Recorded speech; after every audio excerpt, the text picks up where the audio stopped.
10 Brutal Facts About FIFA World Cup 2022. For them, a beautiful game.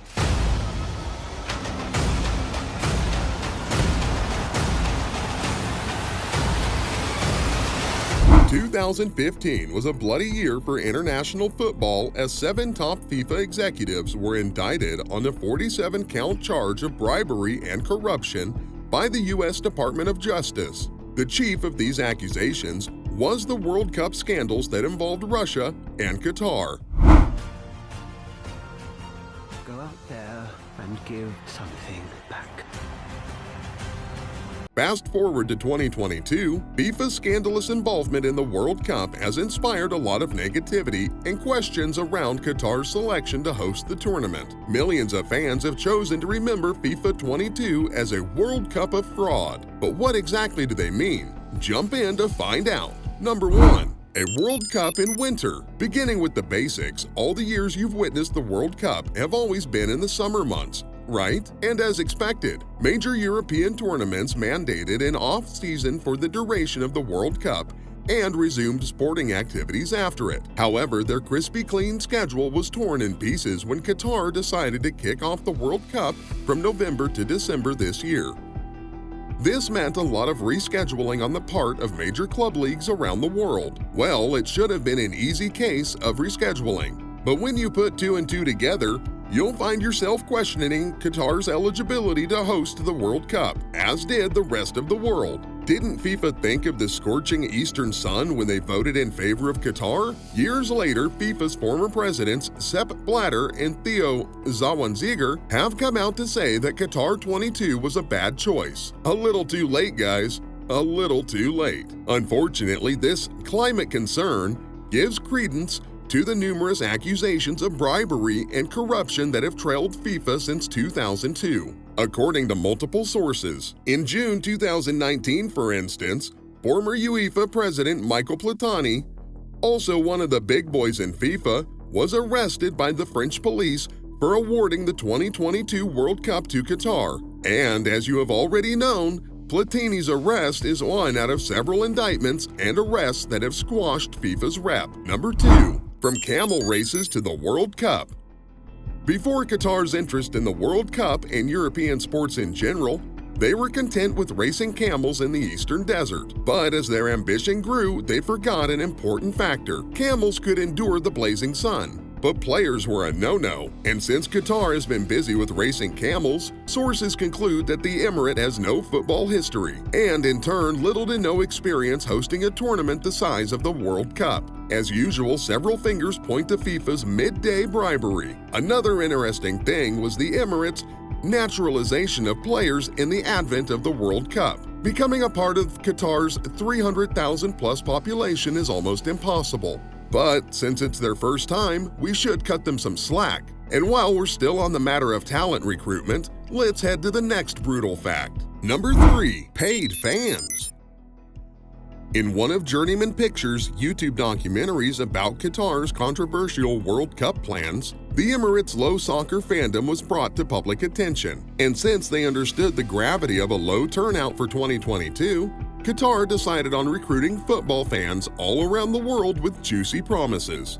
2 years before the World Cup, in compliance with the Emirates sponsoring their flight tickets, match tickets, accommodation, and pocket money, these recruited fans would have to sing, chant, and also report cases of social media criticism against Qatar and the World Cup. This wasn't the Emirates' first case of paying fans for participating in tournaments. Rumor has it that these guys also paid spectators at the 2015 World Men's Handball Championship they hosted. Having said that, let's head to the next reveal. Number 4. The massive cost of running the World Cup. Qatar wasn't only interested in hosting the World Cup for the first time in the UAE, but they wanted it to happen in a grand style. As such, Qatar's budget for the 2022 FIFA World Cup stood at a brain-shattering $220 billion. Surprisingly, the emirate has a national GDP of $180 billion. So where did the extra cash come from? Qatar's budget made FIFA 22 the most expensive World Cup ever.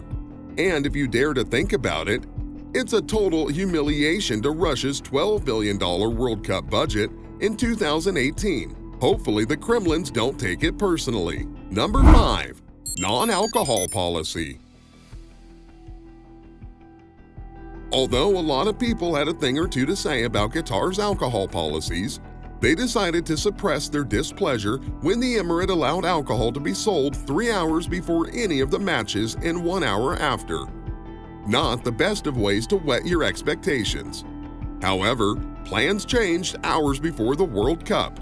Qatar suddenly went back on its promise and only allowed the sales of beer in licensed hotels, bars, and restaurants outside the stadium.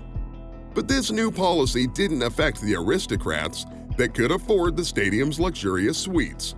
A factor that may have inspired this sudden change would be Qatar's non-public alcohol policy. As expected, many fans weren't happy about it. Budweiser took to its official Twitter page and tweeted a 4-word response. "Well, this is awkward," but it was later deleted.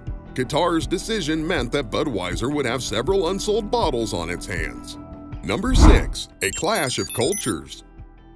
One of the frequently discussed controversies in the World Cup is Qatar's anti-LGBTQ law. This issue has caused no small stir on social media. Several artists such as Dua Lipa and Rod Stewart declined Qatar's $1 million offer to play at the World Cup on the basics of the Emirates' human rights history and their non-compliance with any form of homosexuality, even if the whole world had been invited to experience FIFA 22. Also, U.S. rapper Nicki Minaj, Colombian singer Maluma, and Lebanese singer Miriam Fairs have been dragged for their roles in the 2022 World Cup anthem, Tuka Taka. Also, football fans have criticized soccer legend David Beckham for appearing in a $10 million promotion for the World Cup. Qatar also forbade rainbow-colored clothes, armbands, and everything that had a semblance of the LGBTQ+ community. This didn't only affect the fans but the players as well. Grant Wall, an American journalist, got his piece of cake when he was detained for wearing a t-shirt that had a rainbow imprinted on it. Number 7. Media abuses and deaths. So we just talked about Grant Wall getting detained for having a rainbow on his shirt. Well, it gets messier. Grant collapsed and died while he was covering the match between Argentina and Netherlands on Saturday, the 10th of December. His colleagues later revealed that Grant didn't just collapse and die as rumors have it. According to their account, Grant experienced a seizure and even called for help before his unfortunate passing. The 49-year-old journalist was an ardent critic of Qatar's selection to host the World Cup, and in the wake of his death, his brother Eric Wall has accused the Qatari government of having a hand in Grant's death, stating his brother's detainment and public opposition to Qatar's hosting right as a premise. Many other journalists also shared their altercations with Qatari securities. A perfect example is Argentine television presenter Joaquin El Pollo Alvarez. Having his live session cut short by the Qatari authorities, Joaquin stated that security personnel suddenly became infuriated and ordered his cameraman to stop filming. They also threatened to destroy the crew's equipment. Another crew from Denmark almost saw their equipment smashed to bits and pieces by Qatari security during a live broadcast in Qatar. The death of British travel advisor Mark Bennett may perhaps be the most controversial in the 2022 World Cup. On Christmas Day 2 years ago, Bennett was found dangling from a noose, stone dead. Bennett has been employed by Qatar Airways sub-company Discover Qatar to promote Qatar's image at the advent of the World Cup. However, Bennett got himself in hot waters when he later accepted a shady deal from a rival Saudi company. He was found out, arrested, and tortured for stealing company secrets according to Qatar Airways. And although the Qatari authorities claimed Bennett's death was suicide, his family had a different opinion. Number 8. Boycotts.